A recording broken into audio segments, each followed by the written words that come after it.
Now let's quickly move on to this, which is the issue of the price cap on Russian oil. And Bloomberg here saying that easy freight helps Russian oil hold above G7's $60 cap in Asia. So basically what has happened is that Russia has found enough ships and insurance capacity to meet the needs for shipping their oil for now, so that some of China's independent refiners are snapping up cargoes of Russian ESPO crude that is set to be delivered in January, and that's according to various traders. Now, ESPO refers to oil produced in eastern Siberia, and it travels along mainly along the Taishet oil transfer station via the 4,200 kilometer eastern Siberia Pacific Ocean pipeline. It ends up at Kosmino port and then is shipped from there.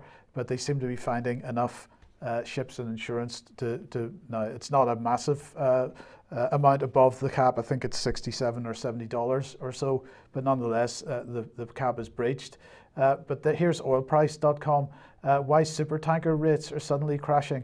And this is really interesting. So the situation is, they were talking about the massive price hike in shipping costs, but they're saying that the situation is now reversed with supertanker rates plunging sharply. According to Bloomberg, ships capable of hauling 2 million barrels of crude oil are now earning about $38,000 a day, down 62% from just weeks ago, after OPEC Plus cut production and reduced releases from US reserves lowered some seaborne volumes. Now, of course, the OPEC Plus production cut was directly caused by the $60 price cap and the response to that. So what we're saying is that as soon as that price cap was imposed, the cost of shipping collapsed because there are too many ships available.